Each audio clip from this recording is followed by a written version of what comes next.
Hello दोस्तों, नमस्कार। S Chauhan नाम है मेरा और डर को भगाना काम है मेरा। आज हम ध्वनि प्रदूषण के बारे में देखेंगे। नासिक से एक प्रश्न आया है कि ध्वनि प्रदूषण से किस प्रकार का नुकसान होता है और ध्वनि प्रदूषण को रोकने के उपाय क्या है। उपाय तो काफ़ी है समझदार लोगों के लिए।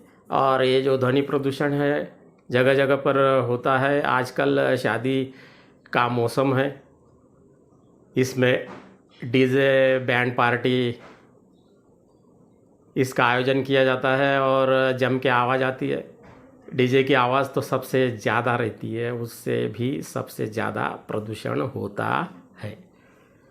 60 डेसिबल तक के जो ध्वनि है, आवाज़ है, मानव जाति के लिए ठीक है, लेकिन डीजे में से जो आवाज़ निकलती है वो 200 डेसिबल से लेकर के 500 डेसिबल तक के हो सकती है। जहाँ पर भी डीजे बजता है, आसपास जो लोग रहते हैं, जो नाचने वाले रहते हैं, उनके ऊपर भी परिणाम होता है। छोटे बच्चों पर होता है, ज्येष्ठ नागरिकों पर भी उसका परिणाम होता है, और जो हृदय रोग के मरीज है उनके ऊपर तो बहुत ज़्यादा परिणाम होता है। इससे सब त्रस्त है, पशु पक्षी भी त्रस्त है। जहाँ पर भी ऐसी आवाज़ आती है, अचानक पटाखे बम की आवाज़ आती है, तब पशु पक्षी उड़ते हैं। पेड़ों पर जो बंदर रहते हैं वो भी छलांग मारते हैं। वो किसको बताएंगे। ऐसी विकराल समस्या ध्वनि प्रदूषण से हो गई है दोस्तों। यूरोप में प्रतिवर्ष ध्वनि प्रदूषण से 12,000 लोगों की मृत्यु होती है। भारत में 8.5 करोड़ लोग ध्वनि प्रदूषण से बीमार होते हैं, परेशान होते हैं। वो स्कूल के बच्चों के ऊपर भी इसका परिणाम होता है। बाहर की आवाज़ यदि 5 डेसिबल बढ़ गई तो 11.5% याददाश्त कम हो जाती है बच्चों की। अब इस ध्वनि प्रदूषण के ऊपर उपाय भी है काफ़ी। और भारत के 5 महानगर कौन से हैं ध्वनि प्रदूषण में ज़्यादा, वो भी देखेंगे। उसके पहले निवेदन करना चाहूँगा कि चैनल को सब्सक्राइब कीजिए, लाइक कीजिए, शेयर कीजिए, बेल आइकॉन भी दबाइए। 5 बड़े शहर है। पहले है नंबर पर मुरादाबाद, 114 डेसिबल ध्वनि प्रदूषण है वहाँ पे। 2 नंबर पर कोलकाता, 3 नंबर पर है आसनसोल, 4 नंबर जयपुर, 5वें नंबर पर है दिल्ली। अब ये ध्वनि प्रदूषण को रोकने के उपाय तो अनेक है। उसमें स्कूल के बच्चों के ऊपर भी ध्वनि प्रदूषण का काफ़ी प्रभाव होता है। याददाश्त कम होती है। गणित जैसे कठिन विषय ध्यान में रखने के लिए उनको तकलीफ होती है। इसलिए बड़े शहरों में जो स्कूल कॉलेज है उनको शांत जगह पर स्थापित करना चाहिए।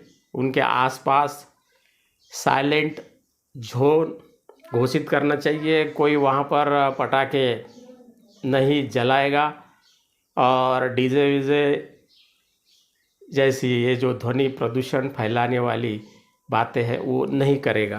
वो है उसके ऊपर एक ये जो ध्वनि प्रदूषण का काम है, ये जो समस्या है विश्व स्तर पर हो चुकी है, ऐसा यूएन ने कहा है, यूनाइटेड नेशंस ने। इनको रोकने के लिए हम सभी ने आना चाहिए आगे। ध्वनि प्रदूषण को रोकने के लिए सिर्फ सरकार ही जिम्मेदार नहीं है। सरकार ने तो उनको अनुमति दे दी, लेकिन जो आवाज़ है 60 डेसिबल तक रहे, ये कौन देखेगा। शादियों में जो दूल्हा है, दूल्हे के जो दोस्त है, वो नाचते रहते हैं, किसी की सुनते नहीं है, आवाज़ बढ़ाते रहते हैं, ऐसा कहा जाता है। उन्होंने भी सोचना चाहिए। जहाँ से भी ये बारात जाती है, जुलूस जाते हैं, और डीजे की गाड़ियाँ जाती है, वहाँ पर जम की आवाज़ होती है, वहाँ पर रहने वाले लोग बहुत परेशान हो जाते हैं। सकरे गली से यदि वो बारात या जुलूस जा रही है और डीजे बज रहा है और कुछ लोग यदि बीच में फंस गए तो उनको बहुत तकलीफ़ होती है। हृदय रोगियों को तो सबसे ज़्यादा तकलीफ़ होती है। जो हृदय रोगी है उनकी मृत्यु भी हुई है आवाज़ के प्रदूषण के लिए। एक बार अरुंद रास्ते में मैं भी फंस गया था, सामने से जुलूस आ रहा था, डीजे की इतनी आवाज़ थी 500 डेसिबल से ज़्यादा, मुझे भी बहुत परेशानियों का सामना करना पड़ा।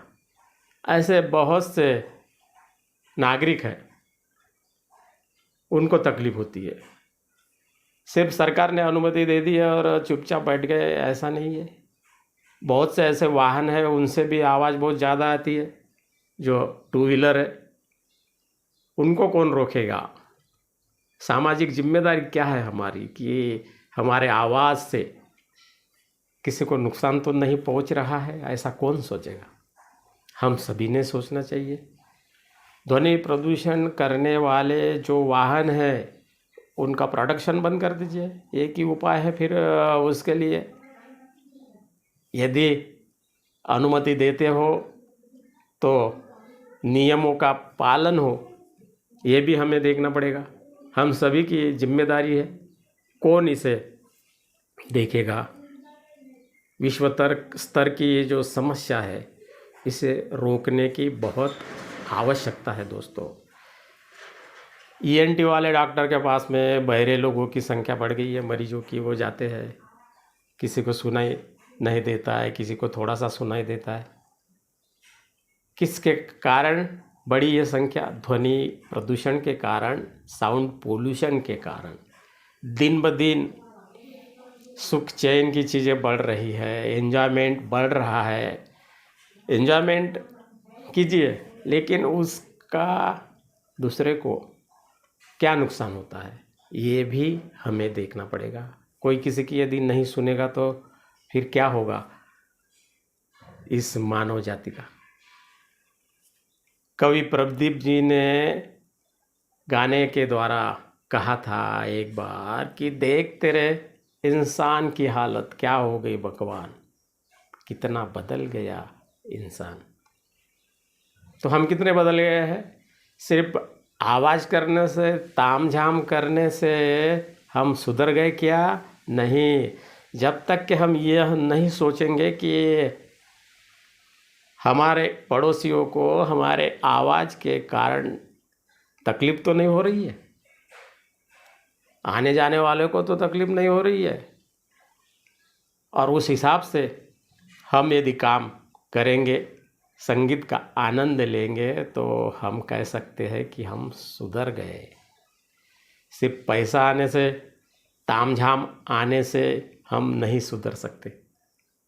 इसलिए हमने सोचना पड़ेगा। अंत में मैं यही कहना चाहूँगा दोस्तों, इंसान रास्ते से दौड़ना सीख गया, हवा में उड़ना सीख गया, पानी पर तैरना भी सीख गया, लेकिन क्या इंसान बनना भूल रहा है? सोचने की बात है। हर व्यक्ति को शांति से जीने का अधिकार है। वो अधिकार हमने छीनना नहीं चाहिए। जियो और जीने दो, इसी में हम सब की भलाई है। ध्वनि प्रदूषण को रोकिए, गंभीर चिंतन कीजिए, तब हम आदर्श नागरिक बन सकते हैं। इसी में हम सबकी भलाई है। आज बस इतना ही। धन्यवाद।